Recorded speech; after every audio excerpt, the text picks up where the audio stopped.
Well, that had to be just one of the worst days I think I've had. Um, so cool story. Lesson for today, kids. If you get food poisoning the night before a race, don't race. Just don't. So dinner, something must have been off with my dinner last night that I cooked up. I was up all night um, with high speed evacuations from both from the rear. I got about an hour's sleep. Probably lost about eight 8 liters of fluid, 7 8 liters of fluid. It was not a particularly fun experience.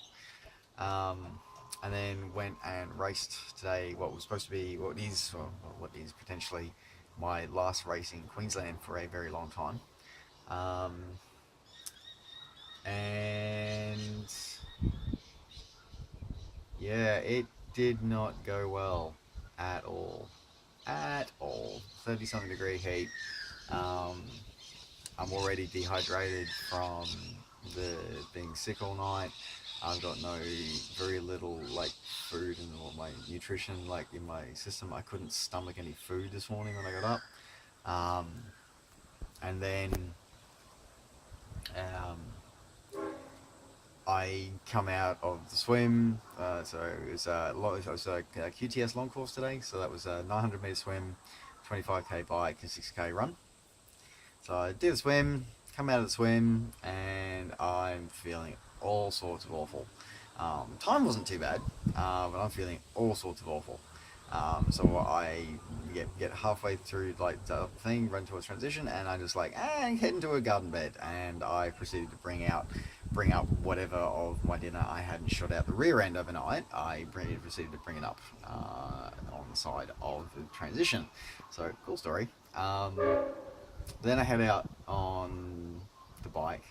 Medics were kind of a bit worried, and I'm like, blood sugar's a bit alright. I'm not feeling too well, but I've got electrolyte, I've got water, so I'm gonna give it a shot and see what happens.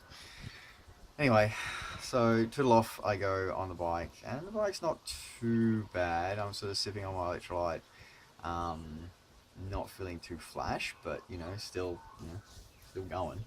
Um, that's a lot of salt on my leg. Anyway, um, but last lap of the bike, I'm really starting to feel it, and I'm pretty sure something's off with my ketones or something because my sugar level was actually sitting really well. Like my sugar level was actually sitting pretty well. Um, and then it was like, okay, all right, well let's see how we go. There's medics in the course and Queensland ambulance there. I'm like, okay, look, I just need to have some ketones. I need a ketone strip. Like, I've got blood sugar because I've got my CGM. I said, I just need to know the ketone levels because if they're high, then okay, let's work a plan out here. Let's get some insulin on board and get more fluid in. But apparently, none of the on-course medics or the ambulance in attendance had any way to check ketones. I'm like, really? Pretty sure that's standard kit at least for the ambulance, like for the paramedic ambulances here in Australia. So that was a bit annoying. Anyway, but so I get off the bike and I go in transition and I'm like, yeah, get the medics. And I said, look, this is what I need. And yeah, they're like, okay, well the event medics don't have it. We'll get QAS there to do it, the Queensland Ambulance Service to come up because they're on site. So they come out, and I'm like, bro, no, we just got a normal blood sugar test. I said, I don't need that. I said, I've got the blood sugar test. I've got a continuous monitor. I've got the blood checker, which I've checked as well, which matched up with my number, which was 4.9. I was like, I've got this. And they said, that's not the problem. The problem is my ketones. I need to know what they're doing because I'm pretty sure I'm either borderline DK or at the very least, I'm dehydrated. Anyway, I went out on the run and that was just a bad idea. It was just awful idea. Probably after about 1.5 k's, I was struggling to put one foot in front of the other, and it was a 6k run. So it became run, walk, and survival for a lot of it, and it was not a fun experience today at all. And the whole time I'm sort of trying to figure out if my guts are kind of like start firing out the back end again. So yeah, it's not been a particularly pleasant last race for me in Queensland. It's funny enough, I'm about to head over to DS to spend Christmas. I have a white Christmas, and when I come back, I'm looking at. I'll probably be my work's tagged me for moving to a new location, so it's going to be interesting. So yeah, as I said, it was kind of like not him. So it was this QTS race, because QTS, especially because QTS Radio A, it was my first triathlon was held there. I did a sprint try there, and then I wanted to sort of close the loop, as it were, and actually do sort of the long course there.